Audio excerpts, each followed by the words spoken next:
हमारी पृथ्वी से बहुत दूर एक ऐसा ग्रह है जिसके बारे में हमारे वैज्ञानिकों का अनुमान है कि वहां पर जीवन संभव है। हालांकि हमारे वैज्ञानिकों का यह भी कहना है कि हमारे ब्रह्मांड में कई और ग्रह ऐसे हैं जहां पर जीवन हो सकता है। जी हां, हमारी पृथ्वी के अलावा और भी कई ग्रह हो सकते हैं जहां पर जीवन संभव हो सकता है वहां पर कुछ ऐसे जीव रहते हों जिनको हम एलियंस कहते हैं।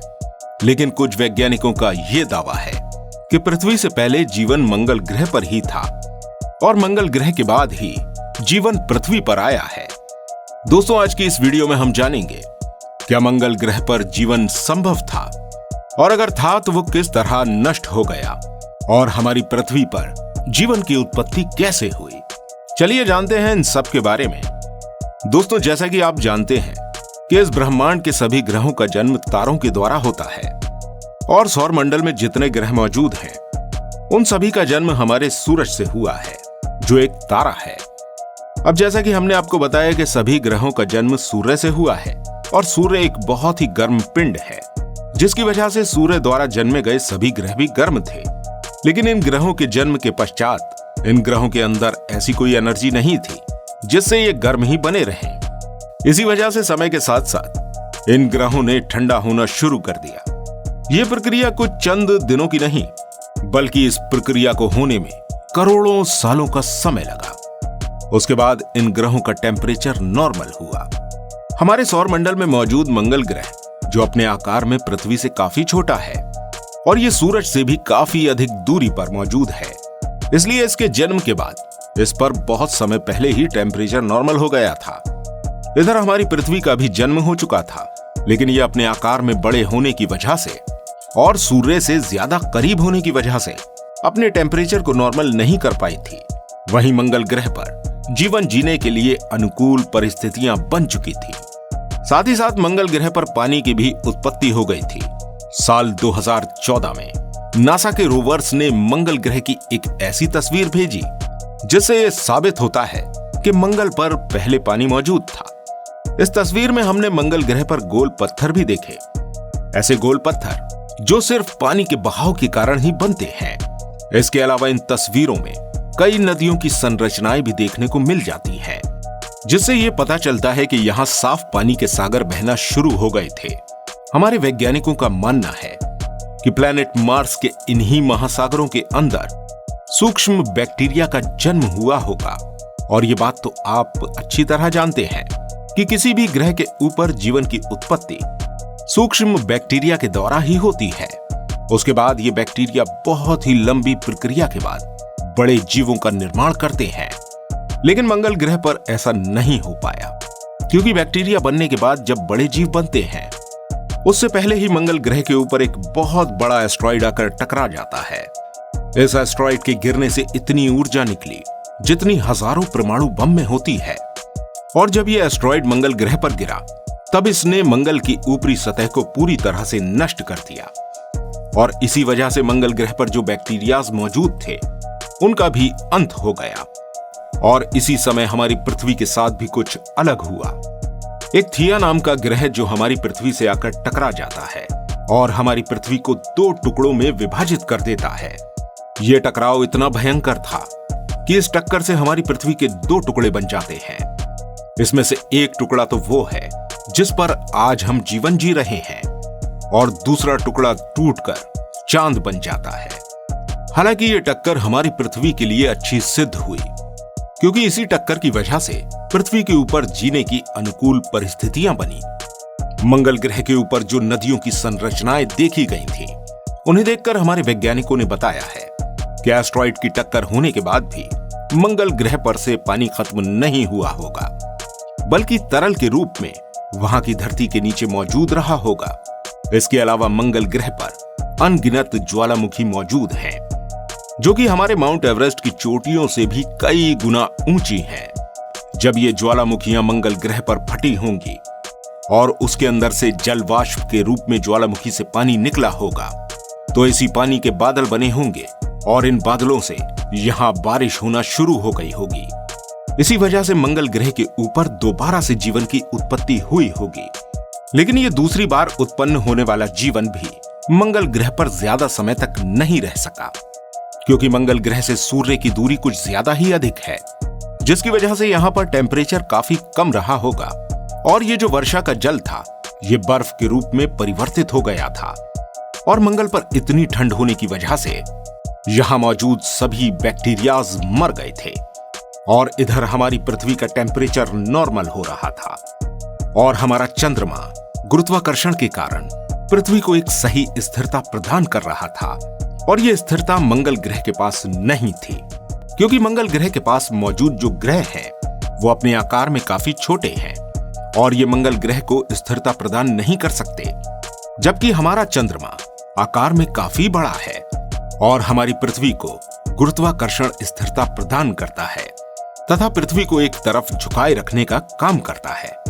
और इसी वजह से पृथ्वी पर सर्दी, गर्मी, बारिश सभी मौसम भी बनते हैं। चांद हमारी पृथ्वी का नेचुरल सैटेलाइट है। हमारी पृथ्वी पर जिन बैक्टीरियाज की उत्पत्ति हुई वो मंगल की तरह सिर्फ वहीं तक सीमित नहीं रहे, बल्कि यहाँ इन बैक्टीरिया के बाद समुद्र में कई बड़े बड़े जीवों की भी उत्पत्ति होना शुरू हो गई। लेकिन ये जीव समुद्र के अंदर ही रहा करते थे, क्योंकि उस समय तक हमारी पृथ्वी पर ओजोन परत मौजूद नहीं थी, यानी कि हमारी पृथ्वी का कोई वातावरण मौजूद नहीं था, जिसकी वजह से अल्ट्रावायलेट रेज हमारी पृथ्वी पर आया करती थी, जो कि सूरज से आती थी। और ये रेज इन जीवों के लिए हानिकारक भी थी। लेकिन काफी समय के बाद सही तापमान की वजह से पृथ्वी के ऊपर ऐसे बैक्टीरिया का जन्म हुआ जो पृथ्वी से आने वाली इस गर्मी को सहन करने की शक्ति रखते थे। और यही बैक्टीरिया हमारे जीवन के लिए एक ऐसे पदार्थ का निर्माण करने लगे जो हमारे जीवन के लिए बहुत आवश्यक है और आज जिसे हम ऑक्सीजन के नाम से जानते हैं। इस प्रक्रिया के जरिए हमारी पृथ्वी पर काफी ज्यादा ऑक्सीजन बन चुकी थी और जब पृथ्वी पर आने वाली अल्ट्रावायलेट रेज ऑक्सीजन पर पड़ी तो हमारी ऑक्सीजन के दोनों मॉलिक्यूल ने विभाजित होकर ओजोन लेयर का निर्माण किया और हमारी पृथ्वी के चारों तरफ ओजोन की एक मोटी लेयर बन गई, जिसने कि अब सूर्य से आने वाली हानिकारक किरणों को रोकने का काम शुरू कर दिया। इसके बाद हमारी पृथ्वी का एनवायरनमेंट काफी चेंज हो चुका था और जो जीव समुद्र के अंदर रहते थे उन्होंने पृथ्वी की सतह पर रहना शुरू कर दिया। इस समय हमारी पृथ्वी जीवन के मामले में मंगल से काफी आगे निकल चुकी थी, क्योंकि मंगल पर जीवन शुरू होते ही खत्म हो गया और हमारी धरती पर एक ऐसी प्रजाति का जन्म हुआ जिसने 16 करोड़ साल हमारी पृथ्वी के ऊपर राज किया। यह प्रजाति डायनासोर के नाम से जानी गई। इसके काफी समय बाद हमारी पृथ्वी पर भी एक उल्कापिंड आकर गिर जाता है, जिसकी वजह से इन डायनासोर की प्रजाति का खात्मा हुआ।